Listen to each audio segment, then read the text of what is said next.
ओम श्री साईनाथाय नमः। साईं कहते हैं, बच्चे, आपकी आत्मा पर जो दोषी होने का पीड़ा है उसको दूर करो बच्चा। तुम्हारे भाग्य में अगर यही लिखा हुआ था, इसको तो कोई बदल नहीं पाएगा, लेकिन खुद को दोषी समझकर सारा भविष्य बिगाड़ दोगे, ये तो कौन कहा है? ना मैंने कहा है, ना तुम्हारे परिवार वाले, ना कोई। तो फिर कैसे ऐसे खुद को दोषी समझकर जीवन को जीना छोड़ दिए हो? इतने दुखी होना ठीक नहीं है। विचलित हो जा रहे हो कि तुम दोषी हो, तुम दोषी हो और तुम दोषी हो।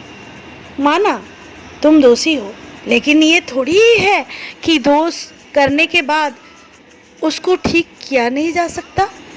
तुम जो उपलब्धि कर रहे हो, सोच रहे हो, पछतावा कर रहे हो कि तुम दोषी हो, और उसको सुधार लाने में जो काम कर रहे हो, यही तो तुम्हारा प्रायश्चित है बच्चा। इसीलिए चिंता मत करो, संपूर्ण निष्ठा से अपने काम करो। जो दोषी होने का आरोप खुद पर लगा रहे हो, उस आरोप को मिटाने की कोशिश करो। आपकी आत्मा पर पड़ा पर्दा केवल संपूर्ण निष्ठा, लगन एवं नियमित रूप से ध्यान के द्वारा ही हटाया जा सकता है। बच्चा, ध्यान लगाओ। ध्यान लगाने से समस्त दुख, समस्त ग्लानि दूर हो जाता है। अपनी अंतरात्मा की साफ छवि देखने के लिए मुझे अपने समक्ष प्रत्यक्ष रूप में देखने के लिए आपको अज्ञानता की हर परत को हटाना पड़ेगा बच्चा, और इस अज्ञानता का अंधकार को दूर करने के लिए मेरा नाम लेकर स्मरण करना पड़ेगा, ध्यान लगाना पड़ेगा बच्चा। देखना, ये जो दोषी होने का एहसास और तुम्हारा जो दोष सारे मिट जाएगा। बस सबूरी रखो और ध्यान लगाओ, साईं नाम लो। साईं नाम तुम्हारा जीवन में सब ग्लानि, सब दुख, सब पीड़ा, सब कष्ट को दूर कर लेगा। इसके लिए आपको ध्यान लगाना होगा, क्योंकि यही आपकी आत्मा के पोषण का एकमात्र स्रोत है। मेरा बच्चा, तुम जब समझ नहीं पाते हो, मैं समझाऊंगा, क्योंकि मैं पिता हूँ। ये मेरा कर्तव्य बनता है मेरा बच्चा को समझना और समझकर समझाना। मैं तुमको बहुत अच्छी तरह से समझता हूँ, इसीलिए तो समझा रहा हूँ।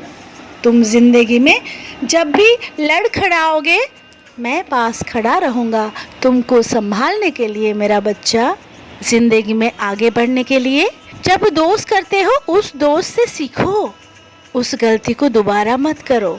दोषी होना बड़ी बात नहीं है, बड़ी बात यह है अपने गलती को पहचानना और खुद दोषी हो इसका स्वीकार करना, जो तुम कर रहे हो, और दोष को दूर करने की कोशिश कर रहे हो। ये अच्छी बात है बच्चा, इसीलिए तो मैं तुम्हारा चिंता करता हूँ, इसीलिए तो मैं तुम्हारा पास पास हूँ, इसीलिए तो मैं तुम्हारे आस पास खड़ा रहता हूँ बच्चा। धैर्य रखो और ज़िंदगी में आगे बढ़ो। खुशियाँ तुम्हारे कदम चूमेंगी, लेकिन तुमको धैर्य के साथ काम करना पड़ेगा। कोई चीज़ अगर जल्दी प्राप्ति होती है, उसका विनाश भी जल्दी होता है, ये भूलना नहीं। संसार में हर चीज़ जो प्राप्ति देरी से होता है, परिश्रम से होता है, लगन से होता है, वो बहुत देरी तक तुम्हारे साथ निभाता है बच्चा। इसीलिए धैर्य और सबूरी के साथ काम करो, सफलता जरूर प्राप्त होगा। ये मेरा आशीर्वाद है, ये तुम्हारा पिता का वचन है, और तुम जानते हो मेरा वचन कभी झूठा नहीं जाता। बच्चा, जिंदगी में आगे बढ़ने के लिए कर्म करना पड़ता है। कर्म करो और बड़ों का सेवा करो, परिवार का ख्याल रखो, सबका मन का बात समझो, सबको सम्मान दो, बच्चों को प्यार दो, गुरुजनों का सेवा करो, पशु पक्षियों को यथारीति खाना दो, गरीबों को कपड़ा और वस्त्र दो। बच्चा, जो भूखे हैं उनको भोजन दो। इसी में मैं हूँ और तुम्हारा कर्म पर सभी का आशीर्वाद बारिश होगा बच्चा, और तुम खुश रहोगे, शांति से रहोगे, हर कर्म तुम्हारा सफल होगा, फलदायी होगा बच्चा। राम जी भला करेंगे, सबका मालिक एक है। ओम श्री साईनाथाय नमः।